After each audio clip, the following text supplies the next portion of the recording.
देव प्रकाश मधुकर ने पूछताछ में पुलिस को बताया है कि वो कुछ समय से राजनीतिक पार्टियों के संपर्क में था। ऐसे में सवाल उठता है कि क्या बाबा को राजनीतिक पार्टियां अपने फायदे के लिए फंड रेजिंग कर रही थी।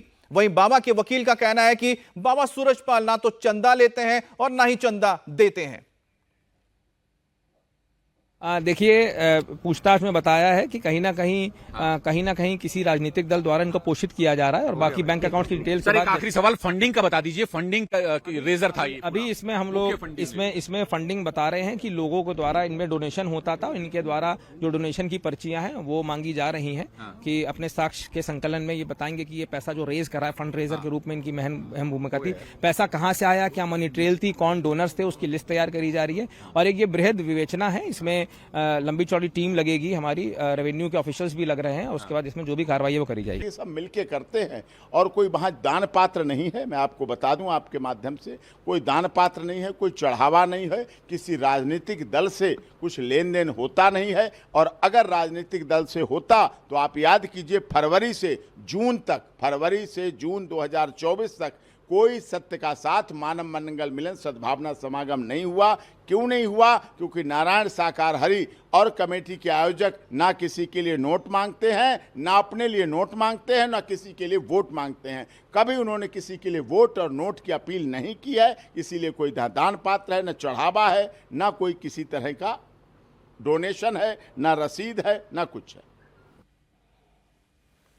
और इस वक्त हमारे साथ हाथरस से कुमार सोनू जुड़ गए हैं। लेकिन इस वक्त जो सबसे बड़ी बात निकलकर सामने आ रही है कुमार सोनू, ये है कि बाबा के यानी सूरजपाल के कनेक्शन पॉलिटिकल पार्टीज के साथ हैं और साथ ही साथ ये फंड कहां से आता है और ये जो सत्संग होते हैं, क्या सत्संग के जरिए फंड जुटाया जाता है और कौन सी ऐसी बातें हैं जो मधुकर ने अपने खुलासे में कही हैं।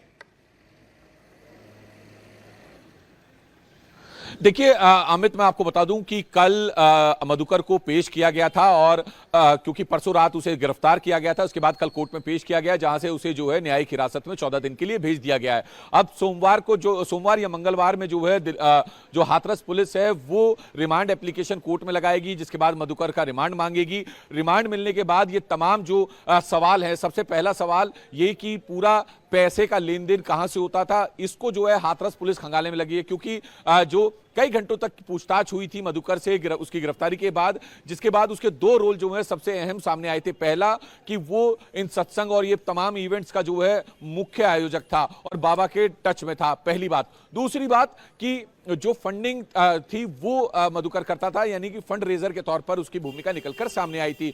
फिलहाल अब हाथरस पुलिस रेवेन्यू डिपार्टमेंट से जो संबंधित दूसरे विभाग है उनसे मदद ले रही है ताकि एक एक चीज, एक एक पैसे का हिसाब निकाला जा सके। क्योंकि जो रेवेन्यू डिपार्टमेंट होता है उसकी एक स्पेशलाइज्ड यूनिट होती है इस काम को लेकर, ताकि वो पूरे मनी ट्रेल की जानकारी निकालती है, एक एक पैसे की डिटेल आती है, किस बैंक से कितना पैसा आया, किसके थ्रू आया, कैसे आया, नगद दिया गया या फिर कैश दिया गया, वो खाते में दिया गया। ये तमाम जानकारियां जो हैं वो मधुकर से निकाली जाएगी। मधुकर के साथ 2 लोगों को और गिरफ्तार किया गया है, यानी कि अब इस पूरे मामले में 9 लोगों की गिरफ्तारी हो चुकी है। रही बात बाबा की, तो बाबा से अभी सवाल जवाब करना पुलिस के लिए बाकी है, लेकिन पुलिस का साफ तौर पर कहना है कि अगर जरूरत पड़ी तो बाबा को समन करेंगे। फिलहाल इस वक्त हम जो हाथरस का पीडब्ल्यूडी गेस्ट हाउस है उसके बाहर मौजूद हैं। यहां पर जो जुडिशियल कमीशन है वो रविवार को यानी आज दूसरे दिन जो है अपनी इन्वेस्टिगेशन करेगा, जिसमें जो थाना स्तर के पुलिस अधिकारी हैं, पुलिसकर्मी हैं, उनसे उनके बयान रिकॉर्ड किए जाएंगे जो कि इस पूरे मामले से जुड़े हुए थे। इसके साथ साथ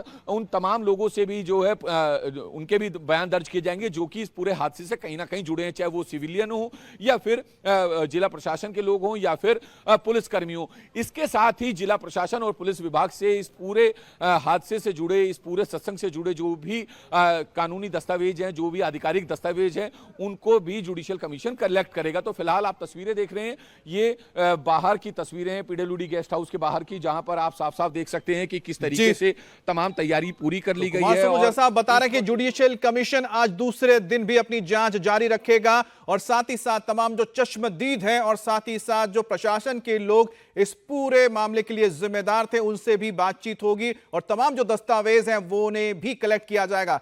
बहरहाल हाथरस भागदड़ के मामले में न्यायिक आयोग की जांच तो तेज हो गई है। आज आयोग की टीम का हाथरस में दूसरा दिन है। टीम आज हादसे से जुड़े ऑफिसर्स और पुलिसकर्मियों के बयान भी रिकॉर्ड करने जा रहा है। इसके साथ ही हादसे के वक्त मौके पर मौजूद दूसरे वो लोग जो कि उस सभा में शामिल हुए थे या फिर जो वहां पर मौजूद थे उनके बयान भी लिए जाएंगे। इसके साथ ही न्यायिक आयोग हाथरस पुलिस और जिला प्रशासन से हाथरस घटना से जुड़े सभी दस्तावेज को भी कलेक्ट करेगा। जुडिशियल कमीशन दोपहर बाद इस मुद्दे पर प्रेस कॉन्फ्रेंस करके मीडिया के सामने कुछ बात रख सकता है। वहीं पहले दिन जुडिशियल कमीशन की टीम ने जिले के आला ऑफिसर्स के साथ मीटिंग करके उनके बयान लिए हैं। इसके साथ ही टीम ने घटनास्थल का दौरा भी किया था और इस दौरान मैप के जरिए टीम ने पूरे घटना का आकलन भी किया। कहाँ थे, किधर से गए, किधर से आए, कितना रश रहा होगा, what are the exit points, क्या कैपेसिटी हो सकती है, कहाँ पर वो जो समागम उनका हो रहा था वो कहाँ हुआ। तो we will have our own influence in the light of the documentations. जिसको भी हम जरूरत समझेंगे, छोटे से बड़े इंक्लूडिंग जिससे भी जरूरत समझेंगे सबसे पूछेंगे। कुमार सोनू इस वक्त जहां मौजूद है इसी गेस्ट हाउस में।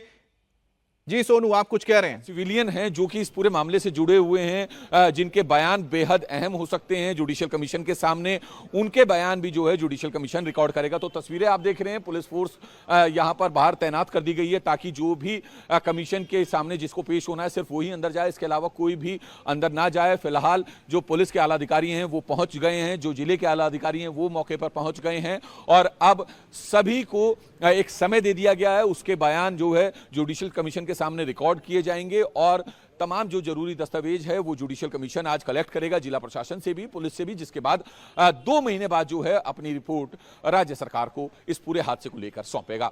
कैमरामैन प्रमोद और सहयोगी रवि के साथ कुमार सोनू, इंडिया टीवी, हाथरस।